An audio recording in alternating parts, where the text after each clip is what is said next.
Hello everyone, my name is Heather Autumn and welcome to my channel.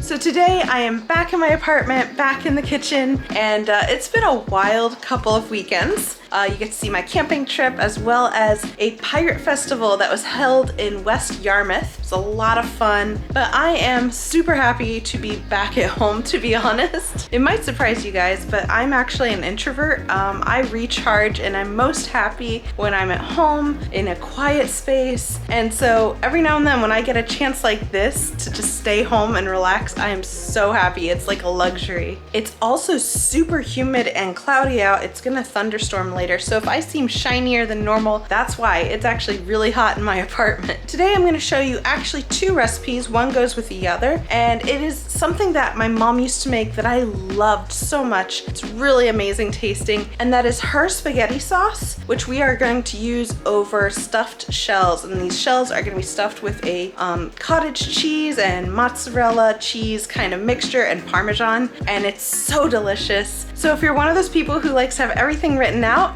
be sure to check the descriptions below because I'm going to go and post everything about this recipe, including how to make the cheese for the shells and the sauce, and I'm going to be putting it on my blog, so check that out. All right, so before it gets even more humid and sweltering in my apartment, let's get started. All right, so the sauce actually doesn't have very many ingredients, but the simmer time does take a while. It simmers for about an hour. So this is one of those things that's perfect for a Sunday when you're at home. It's gonna make your home smell amazing. So without further ado, here's the ingredients. So for this, you can use ground beef. My mom started off that way and then eventually tried to get healthier and replaced that with ground turkey. So I tend to use ground turkey. It's just kind of a nostalgic thing at this point, or a habit. I don't cook very often with beef. So for this recipe, I will be using ground turkey. Next, you want a 24-ounce jar of this pasta sauce. I like to get the Classico 4 cheese, but you don't have to. But this is going to kind of help your sauce have like a base to it. Next, you want a 28-ounce can of tomato puree, a 6-ounce can of tomato paste, which I have here, and you're gonna wanna use this to measure out a can and a half of water to add to your sauce as well. For your veggies, you will want 1 onion chopped, as well as a couple of cloves of minced garlic. For me, I would say if you're making one batch, put in anywhere from 1 to 2 cloves. I tend to double up my batches, so I tend to put in 3 to 4. Of course, you will want salt, just a little bit to season it, and you will also want parsley and oregano, which I have here. I don't know if you can see them. There we are. Now, my mom didn't typically measure things out. She used her hands to kind of like, oh, this looks about right, which annoys me because now I have to do the part of measuring. I will do my best, and I will also have proper measurements on my blog. Last but not least, I add one of these like mini bottles of the Sutter's Home Merlot. I remember my mom adding wine to the sauce, but my sisters don't. I don't know if that's a me thing or a her thing. I distinctly remember the smell it would make. If you're not up for using wine, don't feel like you have to. Like I said, for me, this is just something I seem to remember, but I've had it without it and it is really good. All right, so like I said, I'm doubling this recipe. So if you see me cooking a little bit more than what I'm telling you, that's why, but it has just started raining, so I'm gonna start cooking.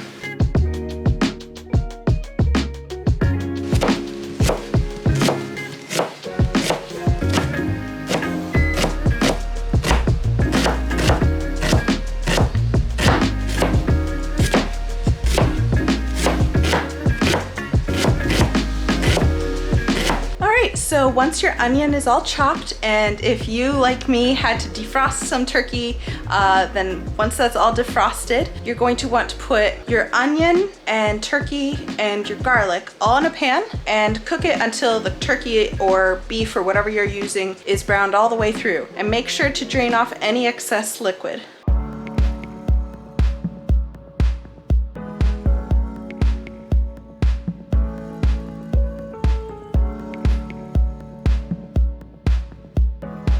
My meat and onions and my garlic are all cooked and the excess oils and fats have been drained off. So now comes the fun part where you're going to add your tomato paste and then 1.5 cans of water. You're going to add your tomato sauce And you're going to add your pureed tomatoes as well as wine, salt, your oregano, and your parsley. And then you're going to put it on the lowest heat and let it simmer for 1 hour.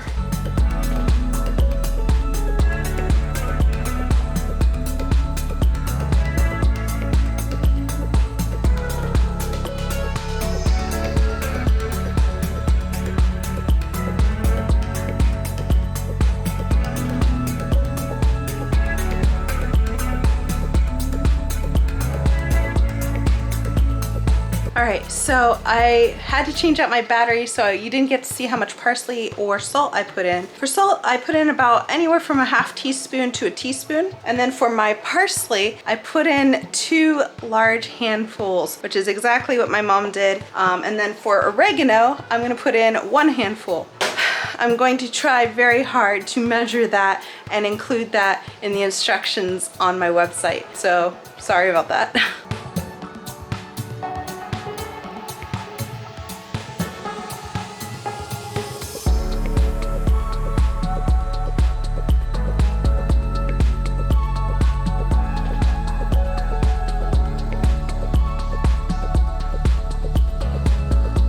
Alright, so that's pretty much all there is to making the sauce here. I put the heat to medium-high, and I'm going to just let it come to a light boil, and then I'm going to put it all the way to low, the lowest setting, and I'm going to cover it and let it simmer for 1 hour.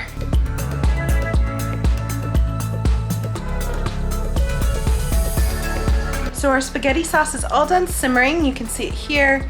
Now that is a lot of pasta sauce. Like I said, I doubled the amount that I usually make just because it's nice to have on hand. It's good to freeze. So I'm gonna let this cool down, and I'm gonna pack half of it in little tubs to put in my freezer, and the other half I'm gonna be using for this recipe. So from here, we're gonna go and start moving into how to make these shells, and specifically the filling for these shells. So I'm gonna show you the ingredients. Okay, so for the next part, we are going to be assembling our shells. So for that, I'm gonna be using these jumbo shells here. I get the Wegmans variety, but you can get any kind you like. Just make sure they are the jumbo ones and not the medium or small ones. The next thing you'll need is large curd cottage cheese. Some people use ricotta, and that's fine, but my mom used to always make it with the large curd cottage cheese, and it just kind of had a different texture that, I don't know, I personally really enjoy. Next, you will want a 12-ounce bag of mozzarella shredded. That's going to be mixed in with your cottage cheese. Next, you will want Parmesan cheese. Any variety will do. I happen to have the Wegmans variety. Next, you'll want 2 eggs, and you'll want these lightly beaten. The next thing you want is a pinch of garlic, which I have here, and a teaspoon or more of dried oregano and parsley, which I have here. I say or more because I seem to remember my mom, again, kind of eyeballing it, and I think it was more along the lines of a tablespoon, and we didn't use a lot of oregano. I seem to remember mostly parsley. And so this is one of those great versatile recipes that you can kind of morph and change and put your signature on as you go along. In the meantime though, while our shells are cooking, I'm going to assemble this filling, and then we're going to go from there.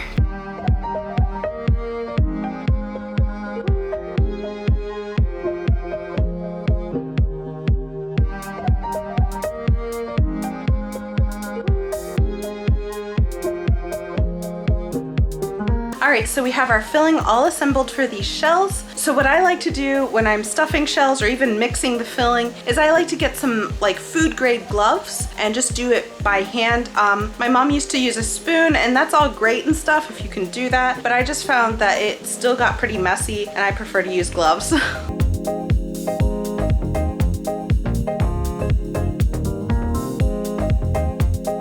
All right, so believe it or not, we're almost done. The shells are all done cooking, and so I have them in a bowl of cold water, cooling down. And now I'm gonna put on some gloves, and I'm going to use a big spoon and start stuffing them with the stuffing that we just made. So at this point, I'm going to go and put a lot of them on a giant cookie sheet that is lined with parchment, and those are gonna go into my freezer. And I'm gonna freeze them before cooking, so that when I come home from work and I want a quick dinner, I can pull a few out, put them on a baking sheet, and then put them in my oven and just have them cook. But I will be taking a few out today so that I can show you my dinner. So with that, let's get to stuffing these.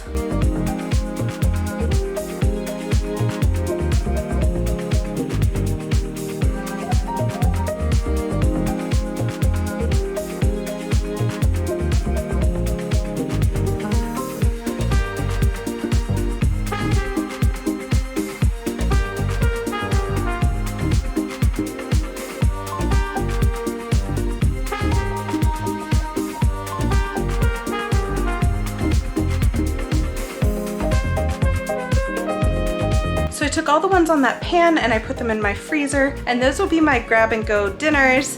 They're really easy to make. It takes about an hour in the oven. But I did take these 3 and I'm going to put them in the oven at 350 degrees for about 25 to 30 minutes. And those are gonna also have this delicious sauce with them. So I'm gonna go and set that up, and then I will come back to you when it's all done and ready to go.